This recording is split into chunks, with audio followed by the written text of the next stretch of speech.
Aurore Legrand, Château Pas du Cerf, je suis responsable commerciale dans le monde du vin. Alors le Château Pas du Cerf, c'est un domaine de famille de 8 générations. Ça fait 21 ans maintenant que je suis responsable commerciale pour le domaine qui est producteur de vins Côte de Provence sur l'Allonde-les-Maures.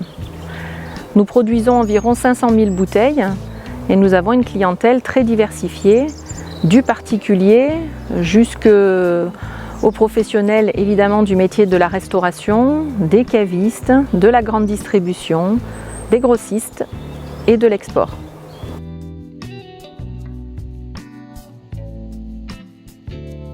Alors responsable commercial, évidemment, c'est déjà un métier de management.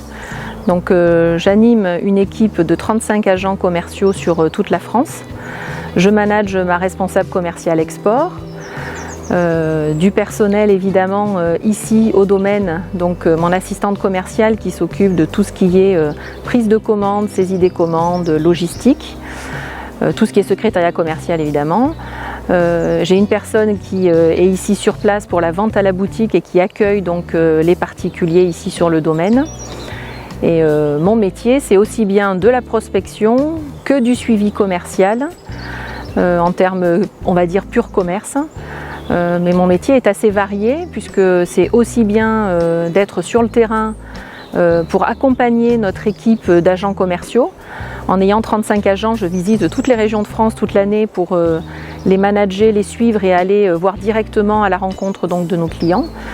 C'est aussi évidemment participer à des salons, aussi bien locaux, nationaux qu'internationaux, où là il y a un travail en amont du salon de préparation pour aller à la rencontre donc, de nos prospects, rencontrer nos clients et faire déguster nos vins à l'occasion des salons et des foires expositions. Gérer les clients gros comptes, ça je les gère moi directement, donc ça englobe aussi bien des acheteurs nationaux sur de la grande distribution ou des grossistes ou du cash and carry pour faire les négociations annuelles en général sur les gros comptes. Et mon métier a aussi bien une partie administrative qu'une partie terrain.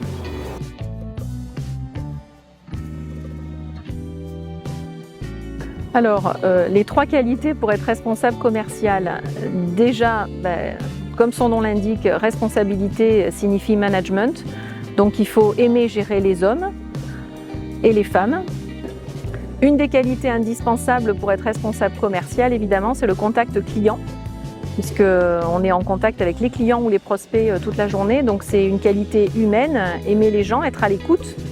Être commercial, ce n'est pas que vendre. C'est aussi écouter pour vendre correctement.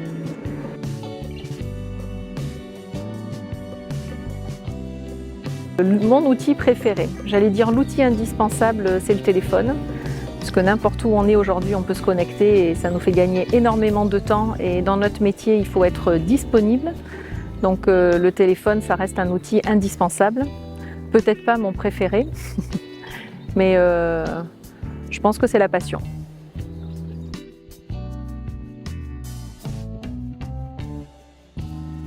Ce qui me passionne dans mon métier, c'est le contact client. Rencontrer des gens, moi qui aussi les routes de France et qui a développé l'export pendant de nombreuses années, les différents pays comme les différentes régions de France sont autant de consommateurs différents. Et ce qui est extraordinaire, c'est les liens qu'on tisse avec les clients. Et faire des nouveaux clients, dans mon métier, c'est vraiment motivant et c'est une réussite, mais garder les clients, les fidéliser et ensuite tracer une histoire ensemble, c'est vraiment ça qui me passionne.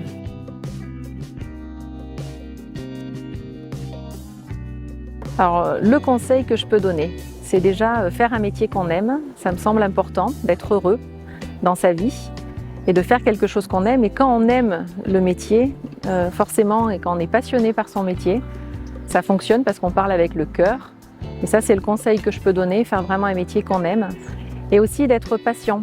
On parle souvent aux jeunes il faut réussir, il faut savoir ce qu'on fait. Moi, je suis maman de 2 enfants, on parle beaucoup de l'orientation. Aujourd'hui, dans la vie, nous faisons plusieurs métiers. On n'est pas obligé de faire un seul métier, d'être spécialisé que dans un métier. Il y a plein de reconversions possibles. Et ce qui me semble important, c'est trouver sa voie et être un petit peu patient et se donner aussi du temps pour réussir et gravir les échelons. Souvent, les jeunes, je les trouve pressés. Ils veulent être responsables avant d'être commercial et de connaître le terrain. Et pour être un bon manager, il faut avoir eu de l'expérience aussi terrain avant de manager. Ça, c'est mon conseil.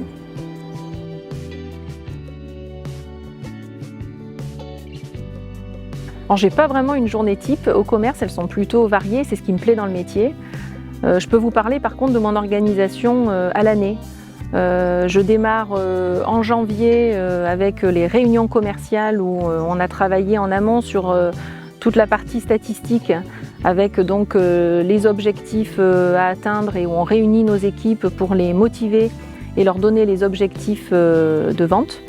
Ensuite, en février-mars, j'enchaîne avec plusieurs salons locaux et nationaux où là on a un travail évidemment de prospection avant le salon, les jours J bien sûr de présence et de rendez-vous clients et prospects sur le salon et ensuite de suivi de salon où là il ne faut rien lâcher pour suivre les contacts qu'on a fait sur les salons.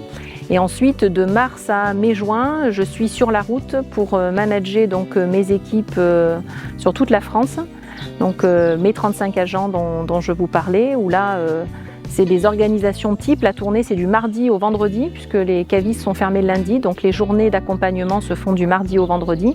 Et globalement je pars une semaine sur deux en tournée commerciale sur toute la France.